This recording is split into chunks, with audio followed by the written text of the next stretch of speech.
बिस्मिल्लाहिर्रहमानिर्रहीम। आज हम बात करते हैं रेवेन्यू टर्म्स जो रेवेन्यू लैंग्वेज में मुख्तलिफ टर्म्स यूज़ होती हैं।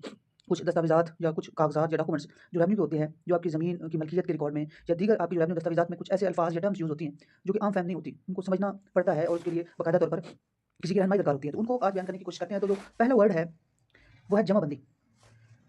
जमाबंदी बुनियादी तौर पर हर 4 साल बाद तैयार होने वाला मुकम्मल ज़मीन रिकॉर्ड है, जिसमें मलकियत, रकबा, काश्तकार और महसूल दर्ज होता है। अब इससे थोड़ा फ़र्क है, ये पेरिडिकल रिकॉर्ड की को या रिकॉर्ड ऑफ राइट्स भी कहते थे। यानी कि आज किसी रकबे का इंतकाल हुआ है, आज एक बंदे ने एक जगह से रकबा फ़रोख्त कर दिया है। फॉर एग्ज़ाम्पल उसने रकबा नंबर 25 से 10 कनाल या 20 कनाल रकबा फ़रोख्त कर दिया है, तो उसका इंतकाल दर्ज हो गया।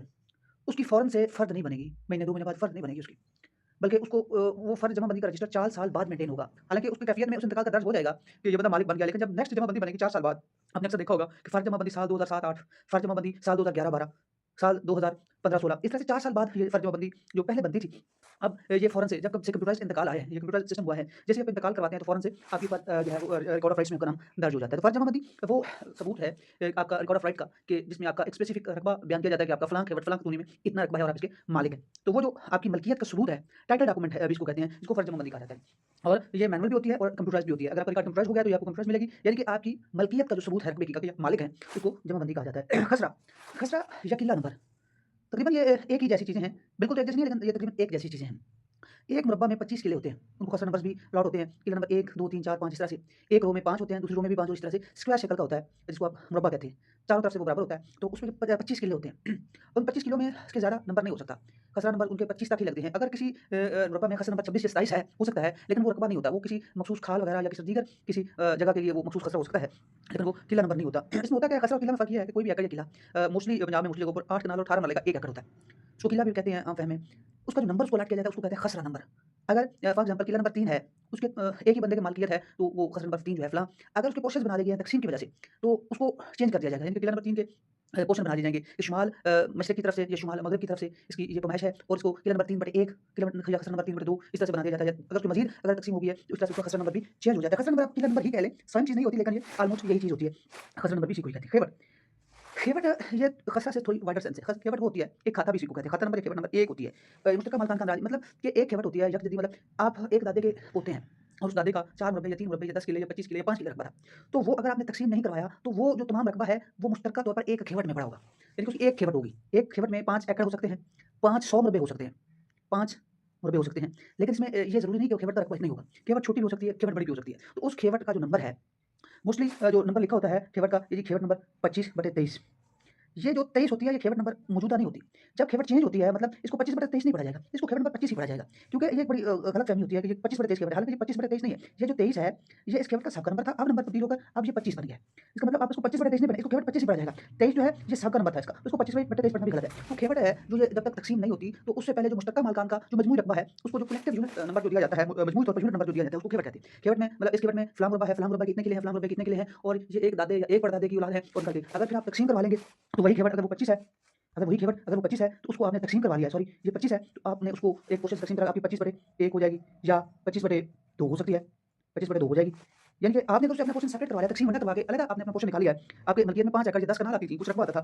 आपने जो है वो अलग से सेपरेट अपना तक़सीम करवा लिया है, तो वो खेवट से अलग हो जाएगा, उसको नंबर सेम, बल्कि उसका सब नंबर लगेगा, मतलब 25/1 या 25/2 आपको लग जाएगा। ये खसरा और खतूनी से बड़ी टर्म होती है, इसको खेवट कहते हैं। उसका रकबा ज़्यादा होता है और ये मुश्तरका मालकान की जो कलेक्टिव यूनिट होता है। खतूनी, खतूनी खसरा से बड़ी, जबकि खेवट से छोटी टर्म होती है। इस खतूनी में खेवट एक खेवट में कई खतूनियाँ हो सकती हैं। खतूनी का मतलब ये होता है, काश्तकार का अंदाज़ चाहे वो मालिक हो या मुज़ारिब हो। खतूनी यानी कि जो है उसमें मतलब किला नंबर 5 से 7 तक ये खतूनी नंबर है, किला नंबर 10 से 11 तक या 15 तक ये खतूनी नंबर है, मतलब और मुरब्बा नंबर फलाँ के किला नंबर फलाँ जो है इस खतूनी में शामिल है। ये खसरा से बड़ी और खेवट से छोटी टर्म होती है, और ये भी एक कलेक्टिव यूनिट होता है इसका मुरब्बा नंबर का, सॉरी इसका रकबे का। इंतकाल, इंतकाल जो है मलकियत की तब्दीली का अंदाज़ होता है, यानी कि आपने एक बंदे को रकबा फ़रोख्त कर दिया है, तो वो जो आपकी ट्रांज़ैक्शन है या आपका उसको रकबे को मुंतकिल करना है या आपको उसको फर्द ट्रांसफ़र या एलिनेट करना है, इसको इंतकाल कहते हैं। ये नहीं मुंतकिल करना। फ़र्द जो है, फ़र्द जमाबंदी, जमाबंदी से जो आपका टाइटल डॉक्यूमेंट आपको मिलता है, जिस पर आपका मखसूस रकबा लिखा होता है कि ये फलाँ बंदे का, फलाँ उसका वलीयत है, फलाँ मुरब्बे में से इतना-इतना उसका मालिक है और ये टाइटल डॉक्यूमेंट है, इसको फ़र्द कहते हैं। शजरा पारचा, शजरा पारचा जो है, पारचा असल में जो है वो ये पारचा है लफ़्ज़, पर्चा नहीं है, पारचा। पारचा मतलब ये कपड़े को कहते हैं, कुल्लठा भी कहा जाता है। कपड़े पर एक गाँव का मखसूस रकबा, तमाम मतलब हर मुरब्बा का कितने किले हैं और उसके किले नंबर 1 की शुमाल से कितनी पैमाइश है, जनूब से कितनी पैमाइश है, मगरिब से, इस तरह से जितनी भी उसकी फरमाइश है चारों तरफ से लिखी होती है और वो नक्शा कपड़े पर बना होता है। ये ऑलमोस्ट 1935-36 के बाद से अभी नए तो नहीं बने लेकिन इससे पहले के कपड़े ये लट्ठे मौजूद हैं जिनको शजरा पारचा पारचा फारसी ज़बान का लफ्ज़ है जिसका पारचात कहते हैं। इन्हीं कपड़े को पारचा कहते हैं और कपड़े पे बना हुआ नक्शा जिसमें पूरे गाँव के मुरब्बा नंबर आबादी और सारा लिखा होता है कि इस गाँव की इस यहाँ से सड़क है, यहाँ से खाल है, यहाँ से मेन रोड है और इस गाँव की जो शुमाल से बॉर्डर फलाँ गाँव के साथ लगता है, जनूब से इस तरफ मशरिक से या मगरिब से इस गाँव के साथ लगता है और ये मशरिक की तरफ इतना फैला हुआ है, मगरिब की तरफ इतना फैला हुआ है, इसके फलाँ नंबर मुरब्बे के इतने-इतने किले इस गाँव में हैं और अगर बॉर्डर लाइन पे है तो इतने किले नेक्स्ट गाँव में चले जाएँगे। यानी कि वो और हर मुरब्बे के हर किले किस पे अलग तौर पर पैमाइश लिखी होती है। ये एक कपड़े पे जो है ये बनाया जाता है, ये नक्शा होता है। शजर नस्ब विरासत के खानदानी रिकॉर्ड को कहते हैं जी। शजर नस्ब से ज़ाहिर है मिसल हकीकत, इसको मिसल हकीकत ओरिजिनल रिकॉर्ड ऑफ राइट इंतकाल का मरकज़ी रजिस्टर जो होता है, तुम्हें जिसको कहते हैं। लता आपको ऑलरेडी बता चुके हैं। गिरदावरी ये साल में 2 मरतबा होती है, फसल रबी और खरीफ की। ये इसमें लिखा जाता है फसलों का अंदाज़ होता है। ये पटवारी साहब आते हैं मौके पर और लिखते हैं। इसमें तकरीबन ये कब्ज़े के बारे में ये एक एडमिसिबल एविडेंस होती है और कब्ज़े की तस्दीक के लिए ये डॉक्यूमेंट तैयार होता है और इसका अलग तौर पे खसरा गिरदावरी रजिस्टर होता है। उसमें इसका अंदाज़ होता है। साल में 2 दफ़ा हर ज़रीए रकबे की गिरदावरी होती है और पटवारी लिखता है कि मुरब्बा नंबर फलाँ के किला नंबर फलाँ में मालिक ये है और काश्तकार ये है और इसने रबी में ये फसल काश्त कर रखी थी। कनक है जिसको गंदम को कनक लिखते हैं और जब फलाँ-फलाँ है और खरीफ में ये इसने काश्त कर रखी है और इसको गिरदावरी कहा जाता है।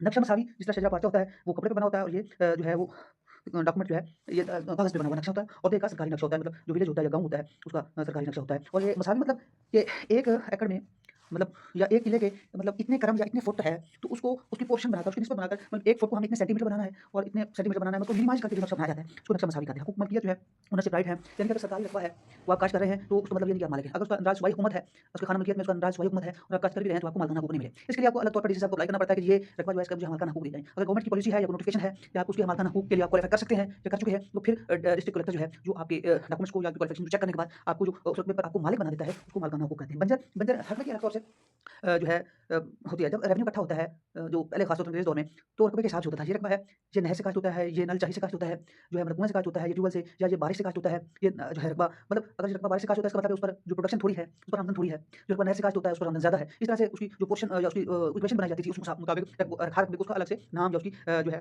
तफसील बयान की जाती है। बंजर बंजर का मतलब होता है इस पर फसल काटनी उसकी 6 माह से या 1 साल से फसल काटनी तो वो बंजर जदीद है। इससे ज़्यादा मतलब 6 साल तक एक रकबे पर फसल काटनी हुई तो वो बंजर कदीम कहलाएगा। आबादी रेज़िडेंशियल एरिया होता है, रिहायशी इलाका में मतलब किसी गाँव का जो रेज़िडेंशियल एरिया है उसको आबादी कहते हैं। अगर किसी ज़रीए रकबे पर किसी ने अपनी जगह या रिहाइश बनाई हुई है या मतलब जगह बनाई हुई है तो उस जगह गैर मुमकिन आबादी कहा जाता है। मतलब यहाँ पर रिहाइश जो है ये बनी हुई है, यहाँ पर काश्त या ज़राअत नामुमकिन है, गैर मुमकिन है बल्कि यहाँ पर रिहाइश है। शामलात एक मखसूस मुश्तरका रकबा होता है, सरकारी होता है, ये गाँव के बाहर होता है।